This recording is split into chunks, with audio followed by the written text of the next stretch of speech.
All right, let's just jump right in. Look, we've all been there, right? That pit in your stomach, that feeling that everyone is getting rich on some crazy new thing, and you are just stuck on the sidelines, totally missing out. So today, we are going to break down the single most expensive emotion in all of investing, FOMO. Yeah, the fear of missing out. And more importantly, we're going to build a system, a shield, to protect your money from, well, your own brain. So, I want you to picture this. The scene is set. It's January 2021, and there's this little whisper bubbling up on the edges of the internet. And that whisper, it's about to turn into an absolute roar. That roar is GameStop. The stock just goes nuclear. I'm talking a 1,700% explosion in just a few weeks. You can't even open your phone without seeing it. Your social media feeds, they're just a wall of screenshots, people posting these insane, life-changing gains. It seriously feels like a modern-day gold rush. Your friends are in on it, random people on Reddit, that person you follow on Twitter. It seems like they are all just printing money. And the pressure, oh man, it is just building and building. And then that little voice in your head starts screaming, doesn't it? Why not me? Every single minute you sit there and wait, every second you hesitate, it feels like you're just watching money vaporize right in front of you. That fear of being left behind, it's becoming almost physically painful.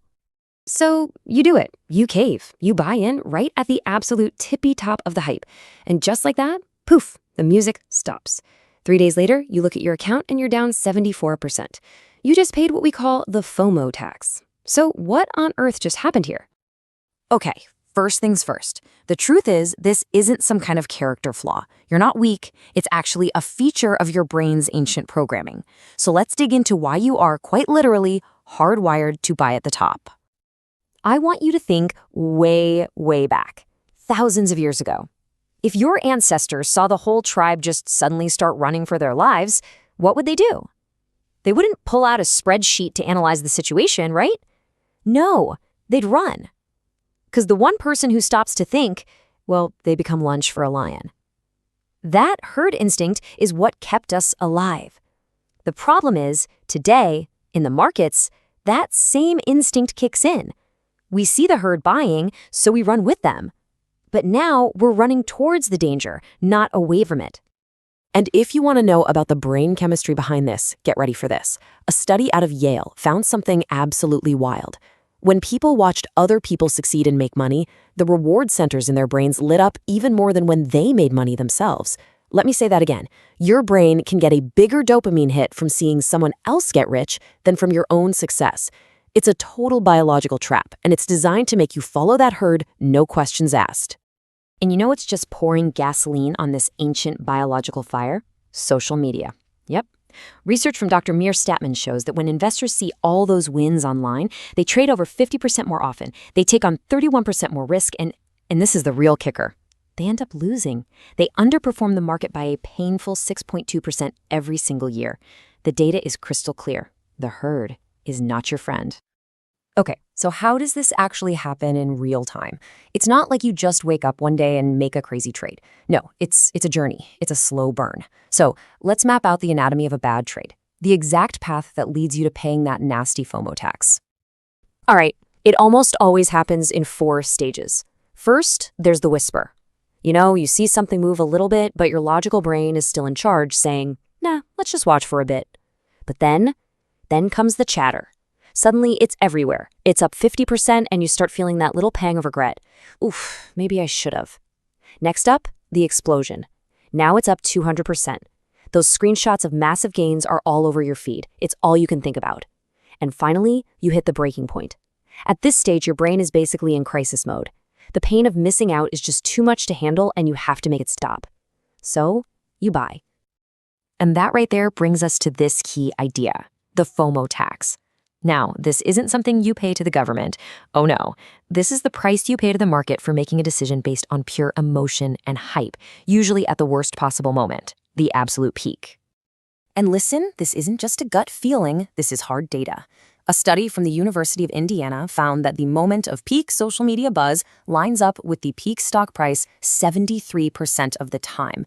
Just let that sink in. By the time everybody is talking about it, a staggering 80% of the entire move it's already over. The herd isn't leading you to the party, they're showing you the exit. All right, so we get it. The problem is biological. The pattern is predictable. So what do we do about it? How do we fight back? Well, you can't just turn off your emotions. But what you can do is build a system, a simple rules-based filter that acts like a shield, standing between your emotions and your hard-earned money. So here it is, 4 simple but incredibly powerful rules. Rule number 1, the 30-day cooling off period. You hear about something hot? Great. You are not allowed to buy it for 30 days. This just kills that sense of urgency and lets your logical brain come back online. Rule number 2, the social media inverse rule. It's simple. If it is trending everywhere, you should be thinking sell, not buy. You're not early, you're late. You're someone else's exit plan. Rule 3, the FOMO journal. Before you click buy, you have to physically write down the answer to one question.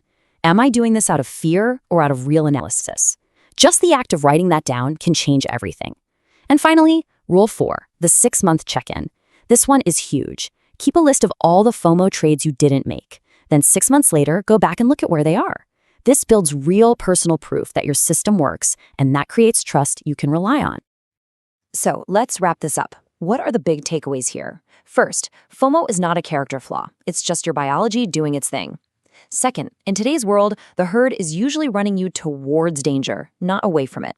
Third, that moment of peak hype, that is almost always the moment of peak risk. And finally, your best, and really your only defense against all of this is a disciplined system. So I'm going to leave you with one final critical question. The next time you feel that powerful, undeniable urge to jump on the bandwagon, just stop and ask yourself this. Am I making this trade right now to build my own wealth?